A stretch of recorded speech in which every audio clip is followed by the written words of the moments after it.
Assalamualaikum warahmatullahi wabarakatuh. Salam dan bahagia. Perkenalkan, saya Vina Rahma Mukaromah, NIM 20210082225 dari kelas 26. Di sini saya akan menjelaskan tentang ruang lingkup norma dan nilai moral. Adalah tolak ukur atau alat untuk mengukur benar salahnya suatu sikap atau tindakan manusia. Norma juga bisa diartikan sebagai aturan yang berisi rambu-rambu yang menggambarkan ukuran tertentu, yang di dalamnya terkandung nilai benar atau salah. Menurut isinya, norma berwujud perintah dan larangan. Sedangkan norma menurut para ahli yaitu, yang pertama ada Anthony Giddens, norma ialah sebuah prinsip maupun aturan yang jelas, nyata, atau konkret yang harus diperhatikan oleh setiap masyarakat. Yang kedua ada Chirac Chauhan, norma merupakan pedoman atau aturan yang menyatakan mengenai bagaimana cara seseorang individu layaknya bertindak dalam situasi tertentu. Yang ketiga ada Brom dan Zeld, norma yaitu rancangan yang ideal dari perilaku. Norma Norma memiliki beberapa fungsi dalam kehidupan masyarakat. Yang pertama, bisa mencegah terjadinya benturan kepentingan masyarakat. Yang kedua, dapat menciptakan kehidupan masyarakat menjadi aman, tentram, dan tertib. Yang ketiga, memberi petunjuk atau pedoman bagi setiap individu dalam menjalani kehidupan di masyarakat.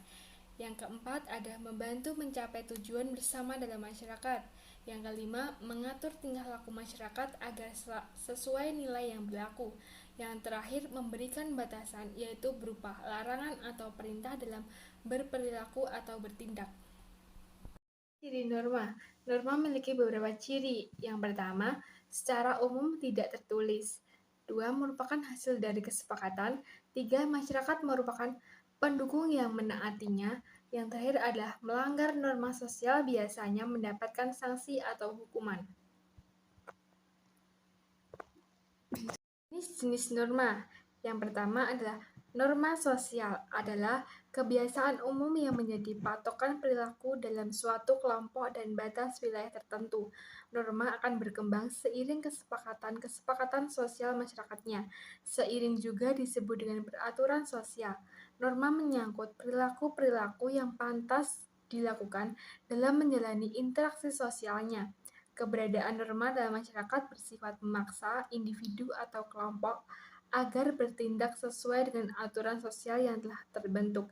Pada dasarnya, norma disusun agar hubungan di antara manusia dalam masyarakat dapat berlangsung tertib sebagaimana yang diharapkan.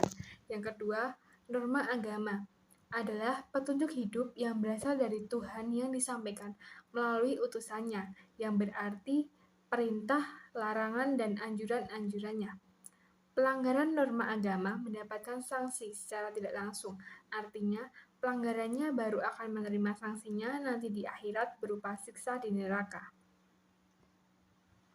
Yang ketiga, norma hukum adalah aturan sosial yang dibuat oleh lembaga-lembaga tertentu, misalnya pemerintah, sehingga dengan tegas dapat melarang serta memaksa orang untuk dapat berperilaku sesuai dengan keinginan pembuat peraturan itu sendiri. Pelanggaran terhadap norma ini berupa sanksi denda sampai hukum fisik. Yang keempat, norma kesusilaan. Norma ini didasarkan pada hati nurani atau akhlak manusia. Yang kelima, norma kesopanan adalah norma yang terpangkal dari aturan tingkah laku yang berlaku di masyarakat. 6. Norma kebiasaan. Norma ini merupakan hasil dari perbuatan yang dilakukan secara berulang-ulang dalam bentuk yang sama, sehingga menjadi kebiasaan. Orang-orang yang tidak melakukan norma ini dianggap aneh oleh anggota masyarakat lain. Nilai. Nilai adalah pengertian yang menunjuk pada nilai tertentu. Pengertian nilai menurut Jahiri 1999, harga, makna, isi, dan pesan semangat atau jiwa yang tersurat dan tersirat dalam fakta, konsep, dan teori, sehingga bermakna secara fungsional. Di sini dinilai difungsikan untuk mengarahkan, mengendalikan, dan menentukan kelakuan seseorang, karena nilai dijadikan standar perilaku. Sedangkan menurut Dictionary dalam Winatapura 1989, nilai adalah harga atau kualitas sesuatu. Artinya, sesuatu dianggap memiliki nilai apabila sesuatu tersebut secara intrinsik memang berharga. Menurut Menurut Robert W. Rickis, bagaimana dikutip oleh T. Sulistiono 1991-15 membagi nilai menjadi 7 bagian, yaitu 1. Nilai intelektual. Yang kedua, nilai personal dan fisik. 3. Nilai kerja. 4. Nilai penyesuaian. 5. Nilai sosial. 6. Nilai keindahan. 7. Nilai rekreasi.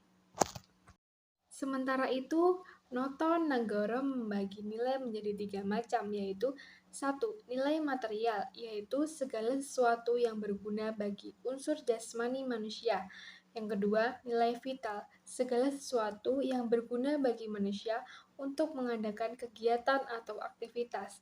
3. Nilai kerohanian, yaitu segala sesuatu yang berguna bagi rohani manusia yang meliputi A. Nilai kebenaran atau kenyataan-kenyataan yang bersumber pada unsur akal manusia. B. Nilai keindahan yang bersumber pada rasa manusia atau perasaan estetis.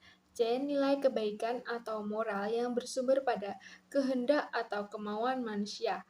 D. Nilai religius yang merupakan nilai ketuhanan, nilai kerohanian yang tertinggi dan mutlak. Moral. Istilah moral berasal dari bahasa Latin, mores, yaitu adat kebiasaan. Dalam bahasa Indonesia, kata moral hampir sama dengan akhlak atau kesusilaan yang mengandung makna tata tertib batin atau hati nurani yang dapat menjadi pembimbing tingkah laku lahir dan batin manusia dalam menjalankan hidup dan kehidupannya. Oleh karena itu, moral erat kaitannya dengan ajaran-ajaran tentang sesuatu yang baik dan buruk yang menyangkut tingkah laku dan perbuatan manusia. Dengan ahli tentang moral, menurut Suseno 1998, moral adalah ukuran baik buruk seseorang, baik sebagai pribadi maupun sebagai warga masyarakat dan warga negara. Sedangkan pendidikan moral adalah pendidikan untuk menjadi anak manusia bermoral baik dan manusiawi. Menurut Ausaka dan Whelan 1997, moral adalah prinsip baik buruknya yang ada dan melekat dalam diri individu atau seseorang.